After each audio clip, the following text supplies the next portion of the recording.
Welcome to Fridays for Fundraising.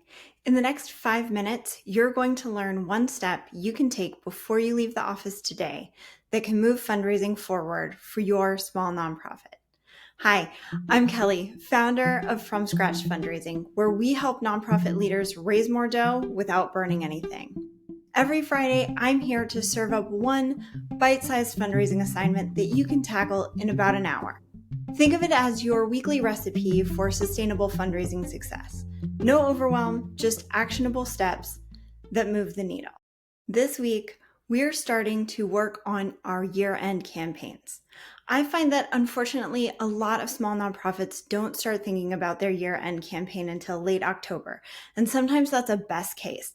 So I want to get you ahead of the curve so you aren't panicked come Giving Tuesday. Today, we're going to start laying the groundwork by planning our campaign. Now, you might be thinking, Kelly, why should I prioritize this? It's October, there's plenty of time. That's what a lot of people think, but let me backtrack with you. Let's say you want to send something the Monday before Thanksgiving. That's when you want to send that first touch point. That's November 24th. Well, you need to draft it, so you should probably backtrack a week for that. So you should write it around November 17th. But wait, you need to gather a story or two from program participants. We need to push that back a couple weeks for them to respond to that request. That means we need to start November 3rd. Oops, but we need to build in time on the back end for your participant to approve your text, sharing their story. And another week for your board chair to sign off on it. Well, that brings us to October 20th if you're following along on a calendar. And that's just one piece of content. You need to do that for lots of content. So, see why I've had to hustle on this in the past? Yeah. Okay, so let's get going, shall we? Planning your year-end campaign starts with a little bit of thought work. Here's what I want you to think about.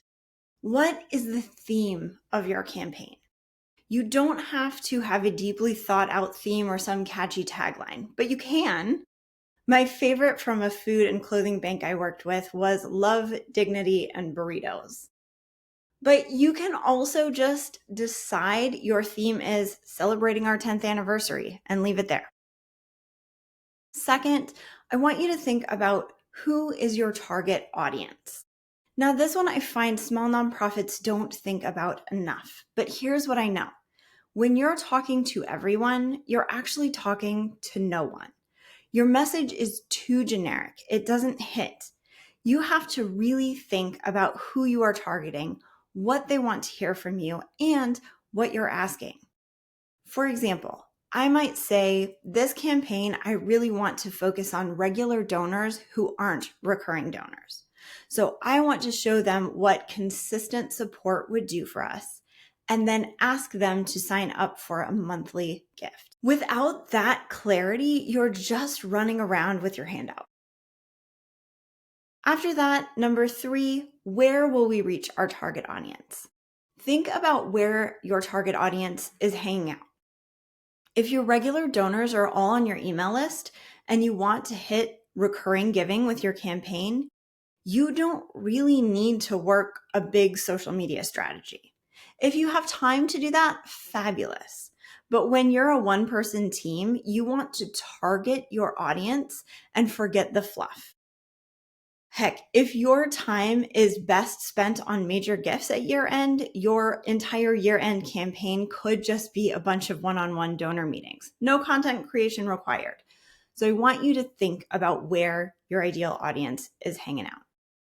Last, what is the ask? I covered this a bit already, but who you are asking should influence what you are asking for.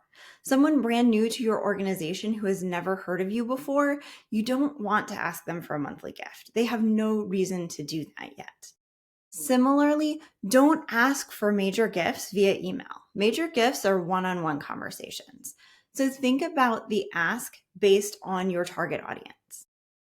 Now, is this super targeted year-end advice good for you if you have a fundraising team of 5 working with a marketing team of 3 and a staff of 50 people at your nonprofit? No, move on. this isn't good advice for you because my podcast isn't for you. I can recommend a ton of others that are for you.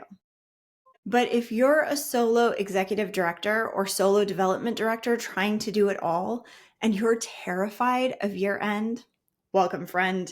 You found your people. Trying to replicate large nonprofits' year end campaigns will exhaust you and won't get you the results you want. This highly targeted way of soliciting donations that I've talked about today will be important in helping you raise more dough this year end without burning out. Once you've thought through all of this, you can schedule out your campaign. Think through what you will do November and December to reach this target audience. With your targeted ask, exactly where you expect to find them. So that's your homework assignment today. Plan out your campaign. Remember, this should take you about an hour, not a whole day. We're going for progress, not perfection. Do you want templates and tools to make this even easier? Head over to FromScratchFundraising.com/year-end to grab this month's free resource, a year-end campaign planner. I've already done the heavy lifting. You just need to customize it for your organization. Today's assignment will be a million times easier if you hop over there and grab the template to get you started. If you're liking these assignments and this podcast, I invite you to join me next week for my workshop session. It's next Thursday, October 9th. I'm calling it the Recipe for Relief, the Anti-Burnout Get It Organized workshop. If your to-do list feels endless, your desk feels like a paper tornado hit it, and the thought of adding year-end campaigns to your already full plate makes you want to hide under your desk, this workshop is your lifeline. Year-end giving season is coming whether you're ready or not. But imagine walking into October feeling calm, organized, and completely on top of your game instead of scrambling to catch up. That's exactly what this one-day intensive will do for you. Go to FromScratchFundraising.com/organized to sign up today. Quick reminder, this week you're going to go over to FromScratchFundraising.com/year-end. You're going to grab the year-end campaign planner. You're going to figure out your target audience, where you'll reach them, and what you're asking of them. Then pick a theme. Finally, you'll plan out your campaign based on the content calendar I provided to you. This should only take you an hour. Get it moving this week. We'll build it over the next few weeks. Remember, fundraising success isn't guesswork. It's following the recipe. I'll see you next week when we'll talk about how to write baseline content to get your campaign started. Now go make the world a better place.